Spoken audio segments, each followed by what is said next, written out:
11 जन डकायत पुलिस हाथ में बंधा होइछंती।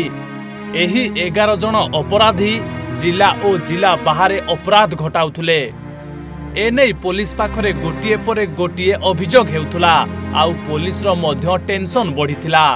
हेले एबे पुलिस हाथरू खसी पारि नथिले एही 11 जन अपराधी।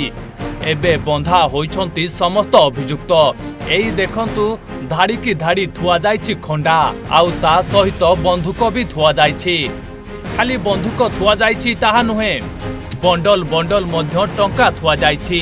एपटे भली कि भली सुना गहना रूपा मध्य थुआ जाइछि। एही अभियुक्त माने विभिन्न घरे पसी चोरी करंती। हेले चोर घर सबु बेले अंधार न थाए।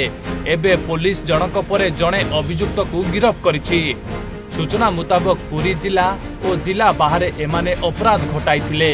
एबे एमानक ठारू पुलिस 18,16,000 नगद टंका, 462 ग्राम सुना, 566 ग्राम रो रूपा जबत करने सहित 12टी खंडा, 2टी बंदूक, गोटे स्कॉर्पियो एवं गोटे बाइक जबत करिछि। 24 रे बलंगा थाना अंतर्गत गोटे केस रुजु कराइतिला, जोठी किसी दुर्बृत्त राति समय रे गोटे घरे पसी घर लोक मनंता को आक्रमण करी घरे लुटपाट करथिले एवं तांकर मूल्यवान सामग्री लूट करी नै जाइथिले। सेही संक्रांत रे केस नंबर 97 डेटेड 7/4/2024 एही मामला रुजु कराइतिला।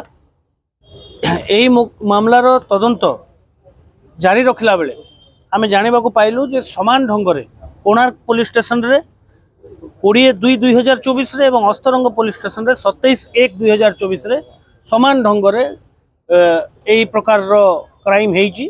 तेबे पुरी पुलिस 11 जन अभियुक्त को गिरफ करिबा परे एमानक सह आउ केते जन अभियुक्त सामिल अछंती समस्त को पुलिस गोटी गोटी करी बांधिबो। पिपिलीरु राजप्रसाद दास को रिपोर्ट, ओडिशा भास्कर। नुडिल आपणक पई आनिछि एक सुवर्ण सुजोग।